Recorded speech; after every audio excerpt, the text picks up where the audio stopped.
Hello, Amazon.com. It's me, Bo Chemisu, along with Gizmo. We're going to put him down so that he can vacuum up the floor. Today, I'm actually going to show you about this bird grinder compared side by side this Tuni bird grinder with the best-selling Cuisinart right over here.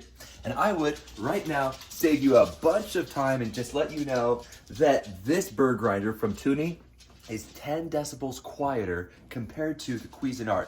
In addition, the Cuisinart has this horrible thing that the static electricity, I'll actually show you. So I start to turn it on. It's so loud, it's so obnoxious. My wife actually has to put a towel over this in order to make it quiet. But what makes it very annoying is when you pull it out like this, there is static electricity all the way around.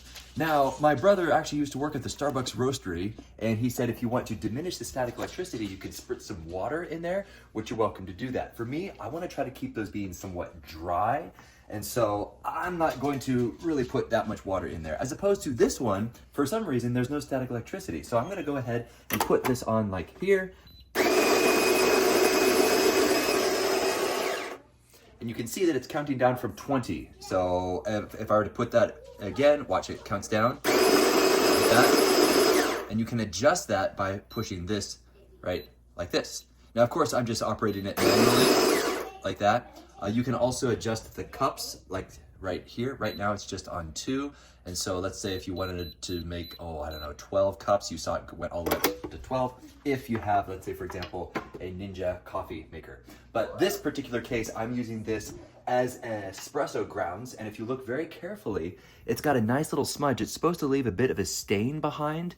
And right now I am on, as you can see right there, it is about, what would you say, 14? And you can adjust it by moving this around so that it's more fine, or I can go all the way over here if I wanted it to be more coarse, like for a French press. I'm gonna keep it at 14, I really like that. Now, in terms of loading the hopper, you put them in like so. It's got a cute little brush which you can store, and this actually goes all the way up inside here in order to clean it out. Or you can also use this brush to, let's go ahead and take this hopper off, and I'll show you right in here. As a matter of fact, let's dump this out and I'll show you exactly how you can clean this.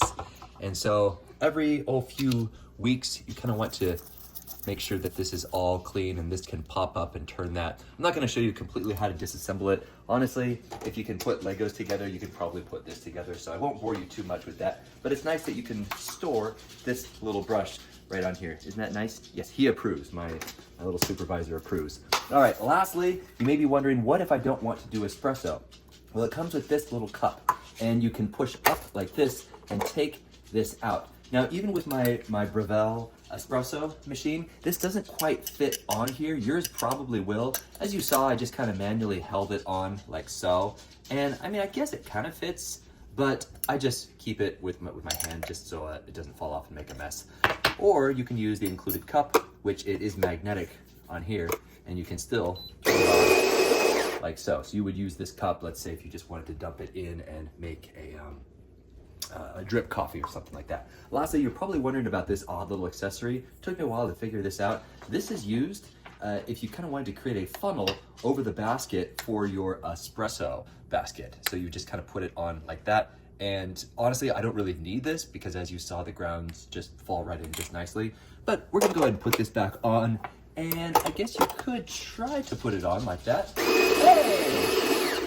Yeah, sure, that's fine. It smells delicious. That is a beautiful, fresh grind. The bird grinder is much better. It's a more uniform ground as opposed to the blades. And so with me, when we worked at Dutch Brothers Coffee, we used a bird grinder as opposed to a blade grinder. So you get a much more consistent grind. So that is it. This Tuni grinder is absolutely the way to go. As you can see, it is much quieter than the Cuisinart. In addition, it has some kind of anti-static, so it's not getting all over my hands and it's not spraying anywhere. Highly recommended if you are a coffee connoisseur.